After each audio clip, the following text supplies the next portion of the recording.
নমস্কার, আমি সৌগতা আর আপনাদেরকে স্বাগত জানাই হ্যাপি বং এক্সপ্লোরার্সের আরও একটি নতুন বেড়ানোর গল্পে। আজ আমরা আছি বারাণসীতে এবং এখন ওই অ্যারাউন্ড 5:30 পৌনে 6টা মতন বাজছে। আর আমরা এখন রওনা দিয়ে দেবো অযোধ্যার উদ্দেশ্যে। আর আমাদের ড্রাইভার দাদা বললেন বারাণসী থেকে অযোধ্যা যেতে ওই অ্যারাউন্ড 4 থেকে 5 ঘন্টা মতন লাগবে এবং অযোধ্যার রাম মন্দির দর্শন করার পর আমরা কিন্তু চলে যাব লখনৌতে। তো আমার এই জার্নিটি কেমন হচ্ছে এবং অযোধ্যা মন্দিরটি কেমন সমস্ত কিছু আমি আপনাদেরকে ইন ডিটেল জানাবো। সঙ্গে থাকুন।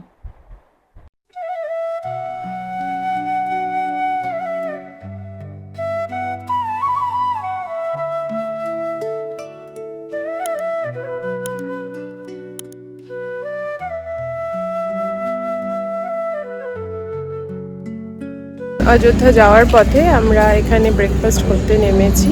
আমরা তো সকালে ব্রেকফাস্ট করে বেরোইনি, জাস্ট চা কফি খেয়ে বেরিয়েছিলাম। অযোধ্যা যাওয়ার পথে এখানে ড্রাইভার দাদা আমাদেরকে ব্রেকফাস্ট করতেই দাঁড়ালেন। তো ব্রেকফাস্টটা করে নিই, তারপরে আবার রওনা দিয়ে দেবো। আমরা ব্রেকফাস্টে আমি, মা আর আমার শ্বশুর মশাই আমরা নিয়েছি হচ্ছে জিরা আলু, আর অমিতাভ নিয়েছে আলুর পরোটা, আর আমার ছেলে নিয়েছে ম্যাগি। ব্রেকফাস্টটা করে নিই।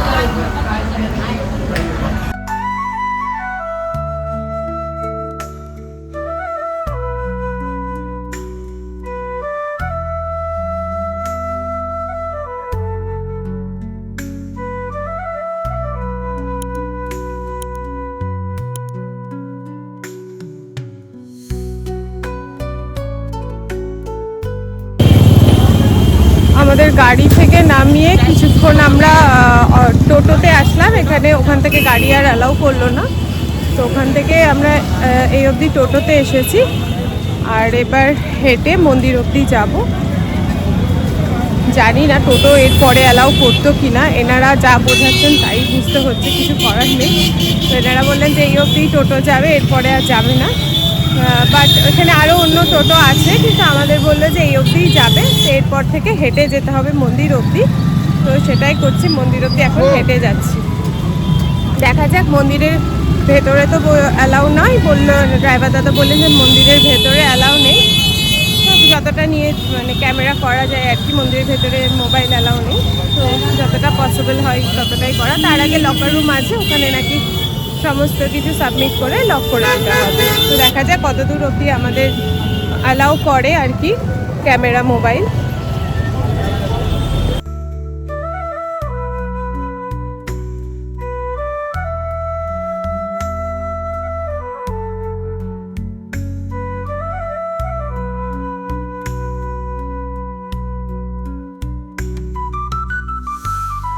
আর এই হচ্ছে মন্দিরের প্রবেশ পথ।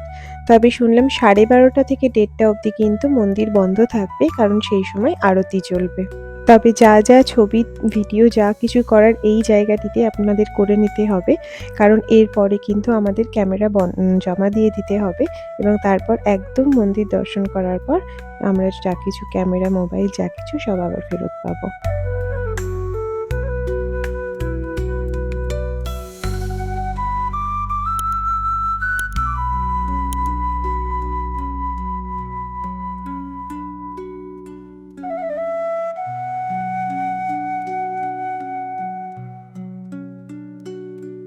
আমাদের মন্দির দর্শন হয়ে গিয়েছে। অসাধারণ মন্দির, যদিও পুরোটা কনস্ট্রাকশন এখনও কমপ্লিট হয়নি, এখনও প্রচুর কনস্ট্রাকশন বাকি আছে, কিন্তু অসাধারণ যতটুকুই হয়েছে। আর রামলালার দর্শন পেয়েছি, এতে মানে মন সম্পূর্ণ হয়ে গিয়েছে। রাম মন্দির থেকে বেরিয়ে বাঁ দিকে হনুমানগড়ি জায়গাটার নাম, যা এখানে সবাই বলছে, তো সেটা দেখতে যাব। তো তারই বাঁ দিকে মানে ওই রাস্তাতেই একটা খাওয়ার ভোজনালয় পেয়েছি, যেখানে 80 টাকায় থালি পাওয়া যাচ্ছে, ডাল, রুটি, সবজি, ভাত। তো সেটা খেতে এখন আপাতত আমরা এখানে বসেছি, এখন অপেক্ষা করছি খাওয়ার। তো খাবারটা দিয়ে যা, খাবার খাবো, খেয়ে তারপরে আবার ওই জায়গাটার দর্শন করতে যাব।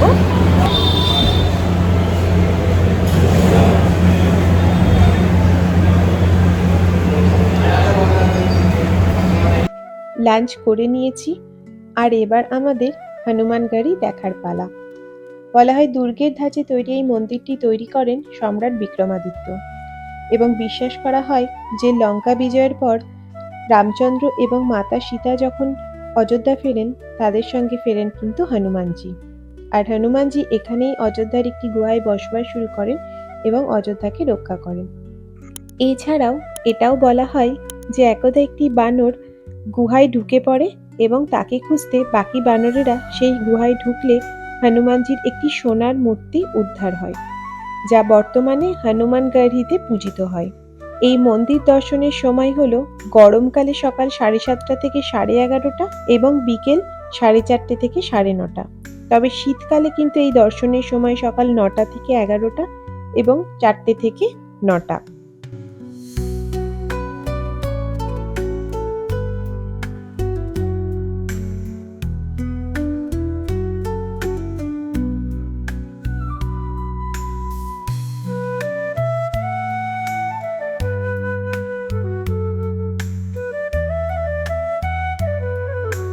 এই হচ্ছে লাইন, আর এখানে প্রত্যেকে ধাক্কা মারে, কেউ ধীরে সুস্থে যায় না, সবসময় সবাই সবাইকে ধাক্কা মারছে। জানি না এদের রাতে গেলে কি ঠাকুর পাবে, এক্সট্রা ঠাকুরের ব্লেসিংস পাবে না কি পাবে, যেটা ধীরে সুস্থে গেলে পাবে না। হনুমানগড়ি দেখার পর আমরা এবার চলে এসেছি দশরথ ভবন দেখতে। দশরথ ভবন, যা হাজার হাজার বছরের পুরনো, যা দশরথের আদি বাসস্থান এবং বহন করে চলেছে অনেক প্রাচীন ইতিহাস।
আর দশরথ ভবন দেখার পর এবার আমরা চলে এসেছি কনক ভবনে। বলা হয় এই ভবনটি রামচন্দ্রের সাথে সীতা মাতার বিয়ের পর মাতা কইকেয়ী তাদের দান করেছিলেন, তাই এটি ছিল রামচন্দ্র এবং মাতা সীতার ব্যক্তিগত প্রাসাদ।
আমাদের অযোধ্যা দর্শন হয়ে গিয়েছে।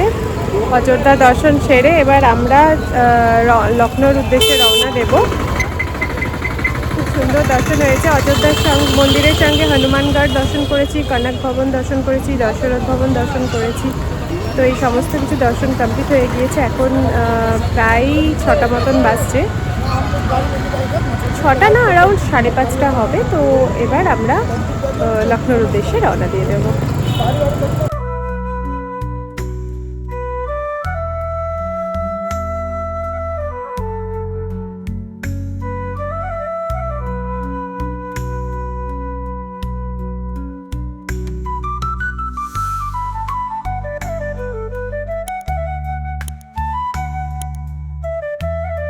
আর আমরা পৌঁছে গিয়েছি লখনৌতে। লখনৌতে আমরা পাল প্যারাডাইসে আছি। আমরা রুমেও ঢুকে গিয়েছি, প্রচণ্ডভাবে টায়ার্ড।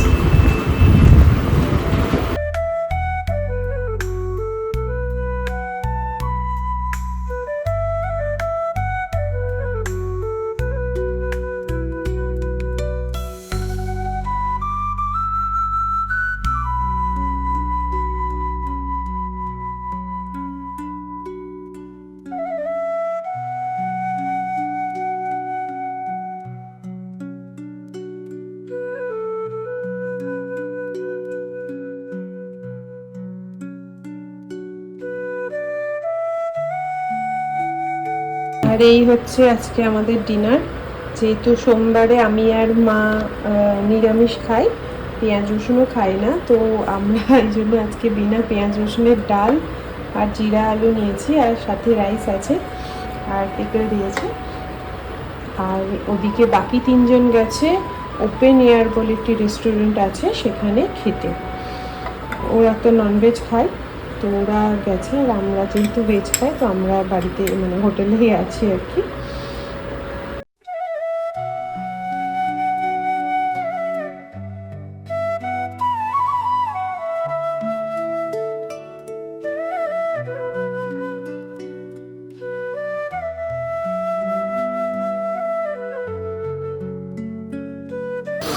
আর এদিকে আমার ডিনারও কমপ্লিট হয়ে গিয়েছে, আর এবার হচ্ছে ঘুমানোর পালা। তো আমার আজকের বেড়ানোর গল্পটি যদি আপনাদের ভালো লেগে থাকে, তাহলে আমার ইউটিউব চ্যানেলটি সাবস্ক্রাইব করে নেবেন, আর আমার ফেসবুক পেজটি লাইক করে নেবেন। সবাই খুব ভালো থাকবেন। Thank you.